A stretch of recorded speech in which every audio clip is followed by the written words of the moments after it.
They say the mind is a powerful servant, but a terrible master. Let me ask you something. Have you ever had one of those moments where the world around you seemed to collapse all at once? A phone call, a headline, a broken promise, and suddenly your chest tightens, your breath shortens, and your thoughts spiral like a tornado. You can't stop. We've all been there. Life doesn't ask if you're ready. It throws the unexpected at your feet and then waits to see how you'll respond. And in that moment, when chaos is knocking on your door, the one who stays calm is the one who holds the power. Today, I want to talk to you about a skill, not a talent, not a gift, but a skill, something you can train, refine, and own for life. That skill is the ability to stay calm in any situation, not just when things are going well, not just when the sky is clear and the path is smooth, but in the storm, in the tension, in the pressure of the unknown. And this skill, if mastered, will give you the upper hand in your career, your relationships, and your own sense of peace. So how do we do that? How do we train the mind to remain calm when everything in us wants to react, lash out, or shut down? There are three essential principles that, when embraced, transform your relationship with pressure and give you control in moments where most people lose it. Let's walk through each of them slowly, deliberately, like we're rewiring the architecture of your thinking. First, you must learn to pause before you react. In the space between stimulus and response, there is a moment, a gap. And in that gap lies your freedom to choose how to respond instead of allowing circumstances to dictate your behavior. Most people live reactively. They live like emotional pinballs bouncing off every trigger, every tone of voice, every inconvenience. But what if you could create space, just a breath, just a single heartbeat between what happens to you and what you do next? Imagine this. You're at work and your manager unfairly criticizes something you've worked hard on. Your first instinct might be to defend, to retaliate, or to shut down. But what if in that moment you paused, you took a breath, you reminded yourself, I am not obligated to respond immediately. I can observe this emotion without becoming it. That simple pause is where mastery begins. And like any skill, it takes practice. You start small, maybe with traffic. Someone cuts you off. Instead of yelling or slamming your horn, you take a breath. You smile. You remind yourself that peace is more valuable than being right. It sounds simple, almost trivial, but those small acts of self-control are the bricks that build emotional resilience. Pausing doesn't mean avoiding. It doesn't mean bottling things up. It means choosing how and when you respond, because when you act from a place of presence rather than panic, you don't just maintain your power, you amplify it. Second, you must change the story you're telling yourself. When things go wrong, your brain immediately starts writing a story. This always happens to me. I'm not good enough. They're out to get me. I'm going to fail again. But here's the truth. It's not the event that breaks you. It's the story you attach to it. Let me share a quick story with you. Years ago, a friend of mine started a small business. It was everything to him, his dream, his identity, his future. But 6 months in, it failed. Not because he wasn't smart, not because he didn't work hard, but because timing and circumstances didn't align. He was devastated. For weeks, he locked himself in his apartment replaying the same narrative. I'm a failure. I'm not cut out for this. I'll never try again. But then, slowly, he began to rewrite the story. Instead of I failed, he told himself, I'm learning. Instead of I'm not good enough, he said this was a chapter, not the conclusion. That one shift from victim to student changed everything. He launched a second business a year later, and this time it succeeded. But it wasn't because he avoided failure. It was because he refused to attach the wrong meaning to it. Your mind is a storyteller. You can't always control the plot twists in life, but you can control the narration. You can choose to see the setback as redirection. You can choose to view criticism as refinement. You can choose to interpret discomfort as growth. Every day, ask yourself, what story am I telling right now? Is it empowering me or limiting me? Is it keeping me calm or pulling me into panic? Because if you can change the story, you can change the state of your mind and your life. Third, you must shift your focus to what you can control.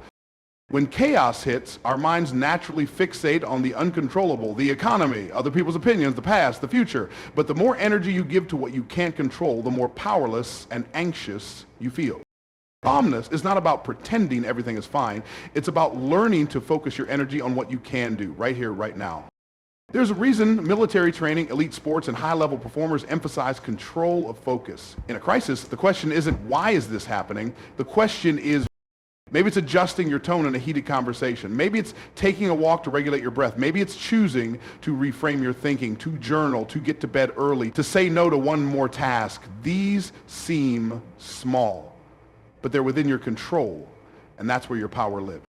When everything feels like it's falling apart, center yourself by asking, what is one thing I can influence today? Action quiets anxiety. Not massive heroic action, but small, consistent action rooted in your values. You'll be amazed at how much peace returns when your focus returns to what's within your reach.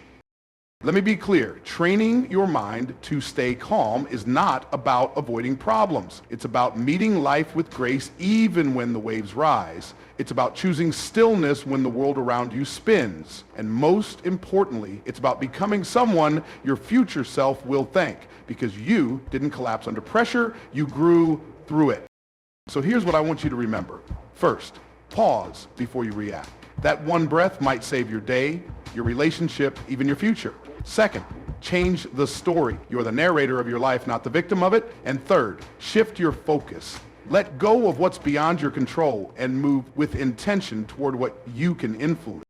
Your calm is not weakness, it's power. It's the kind of power that can diffuse conflict, that can lead teams, that can heal pain, and that can create breakthroughs. Calm is not passive, it's disciplined strength. So the next time you find yourself in the middle of the storm, I want you to remember this moment. Remember that calm is a skill you've chosen to train, that you don't need perfect circumstances to be at peace. You just need presence, perspective, and the courage to stay grounded. And if you leave here with only one truth, let it be this: peace doesn't come from the absence of pressure. It comes from your presence within it. So train your mind, guard your energy, and choose calm, not just when it's easy, but especially when it's not. Because in a noisy world, the calm mind is a rare and unstoppable force. But let's take this deeper, because if it were easy, everyone would do it.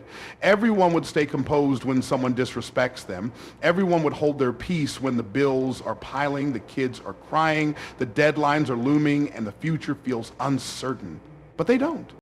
And the reason most people don't is because calm doesn't just require control, it requires courage. It takes courage to slow down in a world that's speeding up. It takes courage to stand still in a culture addicted to noise. And it takes immense courage to feel everything without acting on every impulse that passes through your mind. You must become a warrior of awareness, a guardian of your inner peace. Because in today's world, distraction is a disease and calm is a rebellion. Staying calm in a storm isn't about becoming emotionless. It's about being centered, not numb. Being grounded, not detached. It's about allowing emotions to rise, acknowledging them without judgment, and then choosing your next move intentionally. Now let me ask you something personal. When was the last time you felt yourself slipping mentally, emotionally, because you let something outside of your control dominate your mind? Maybe it was a coworker's passive-aggressive comment. Maybe it was a family member's betrayal. Or maybe it was just the weight of uncertainty sitting quietly on your shoulders every morning. And those moments, you didn't fail because of what happened. You stumbled because you gave your power away. And the journey you're on now, the path you are choosing by listening to this, is not about becoming perfect. It's about reclaiming your power in real time, bit by bit, day by day. And that power starts with your internal dialogue. We live most of our lives inside our heads. What you say to yourself silently and repeatedly becomes the environment of your nervous system. If your inner dialogue is chaotic, self-critical, or panicked, then calm can't grow. It won't take root. So what do? We train it. Just like you would train a wild horse. You don't scream at it, you don't berate it, you stay with it, you guide it. You return to center every time it tries to bolt. You train your thoughts by becoming conscious of them. That's it. Not by fighting them, but by witnessing them. Every time you say to yourself, I can't handle this, replace it with, this is hard, but I'm learning. Every time you say, I always mess things up, replace it with, I'm still growing, and I give myself permission to improve. Every time you say, why is this happening to me, shift it to, what can this teach me? These tiny mental shifts won't feel like much at first, but they're rewiring you. Literally, the brain's neuroplasticity means that every time you choose a different thought, you are sculpting a new pathway. You are teaching your brain to be your ally instead of your attacker.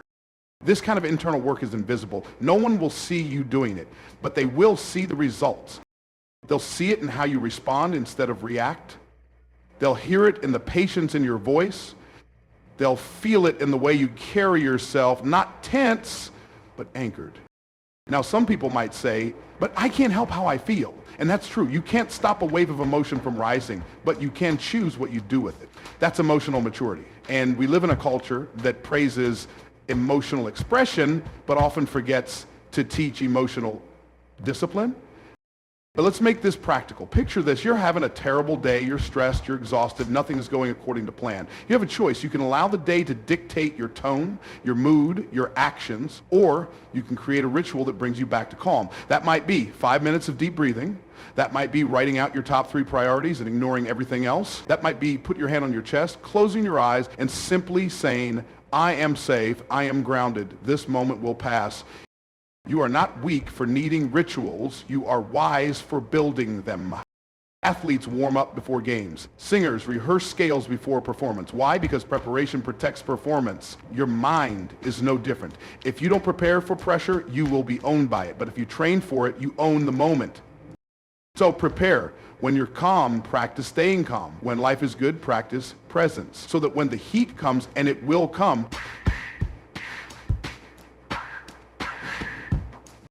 let me tell you a story from history.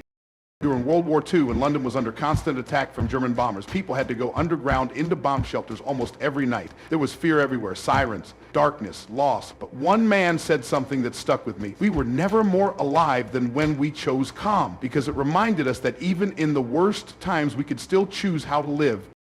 That's what this is about. Not pretending the bombs won't fall, but refusing to let them destroy your spirit. You see, calm is a leadership skill. It builds trust. It's contagious. Have you ever been in a room with someone who is calm under pressure? You breathe easier. You think clearer. That's because calm is an energy that spreads. When you own it, you elevate everyone around you. Parents, your children are watching you, not just what you say, but how you handle difficulty. Leaders, your teams are watching you, not just your strategy, but your state. And even if no one's watching, you are. Your mind records every reaction and uses it to define your identity. So I ask you, who are you becoming when things go wrong? Are you becoming someone who crumbles or someone who anchors? Are you becoming a victim of circumstance or a master of response? This brings us to something critical, your environment. You can't train calm in a toxic environment. You can't expect peace when you're surrounded by noise, drama, negativity, and digital overload. You have to protect your inputs. Your peace is sacred. It's not a luxury. It's a necessity. Start auditing your life. What are you listening to? Who are you spending time with? What are you consuming online? Are these things grounding you or fragmenting you? You might need to log off. You might need to limit time with people who thrive on chaos. You might need to say no to things that look exciting but drain your soul. That's not weakness, that's strategy. Calm is not just a response, it's a lifestyle. It's a series of boundaries, habits, and mindsets that build resilience from the inside out. So where do we go from here?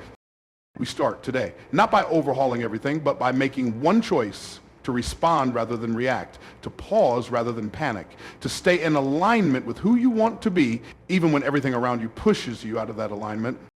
You start by deciding this moment will not break me, it will build me. You build a morning routine that centers you. You learn to sit with silence without needing a distraction. You forgive faster. You let go of what you can't control quicker. You breathe deeper.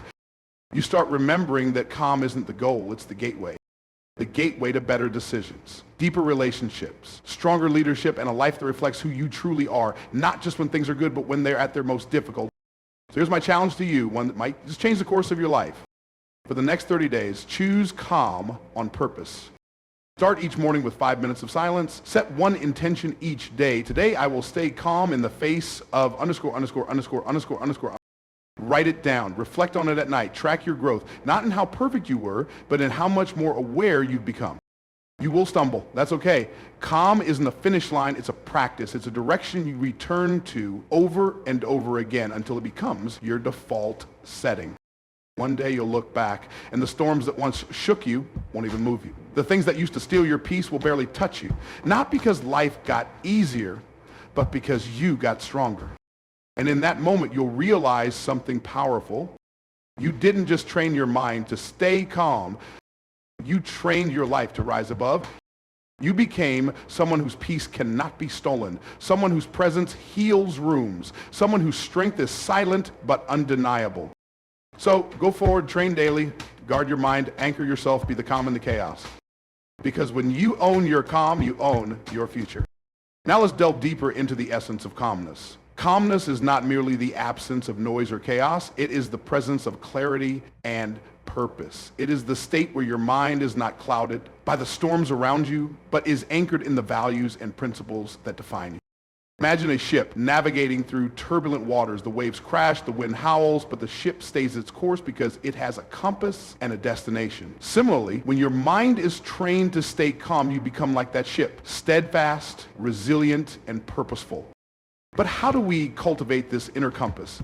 It begins with self-awareness, recognizing your triggers, understanding your emotional responses, and acknowledging your thoughts without judgment are the first steps.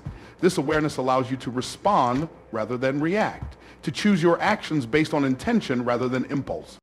Consider the story of a young athlete preparing for a championship. The pressure is immense, the expectations high, yet she remains composed, focusing on her training, her strategy, and her mindset. She visualizes success, practices mindfulness, and maintains a routine that grounds her. When the day of the competition arrives, she performs with grace and confidence, not because the pressure vanished, but because she mastered her response to it. This mastery is not exclusive to athletes. It is accessible to all of us. By incorporating practices such as meditation, journaling, and deep breathing into our daily lives, we create a foundation of calmness. These practices train our minds to pause, reflect, and choose our responses wisely. Moreover, surrounding ourselves with positive influences, be it people, environments, or content, reinforces our commitment to calmness. Engaging with uplifting books, listening to motivational speeches, and spending time with individuals who embody tranquility can inspire us to emulate these qualities. Let's not forget the power of gratitude. In moments of stress or uncertainty, shifting our focus to what we are thankful for can transform our perspective. Gratitude grounds us in the present and reminds us of the abundance in our lives, fostering a sense of peace and contentment. As we continue on this journey, remember that training your mind to stay calm is a continuous process. It requires patience, practice, and perseverance. In conclusion, embracing calmness is not about avoiding life's challenges, but about facing them with a centered and composed mindset. It is about building resilience, fostering self-awareness, and cultivating gratitude. By committing to this path, you empower yourself to navigate any situation with grace and confidence. So take a deep breath, center yourself, and step forward with the assurance that you have the tools and the strength to remain calm in any situation. Your journey towards inner peace and resilience continues, and with each step you become a beacon of tranquility in a world that often needs it the most.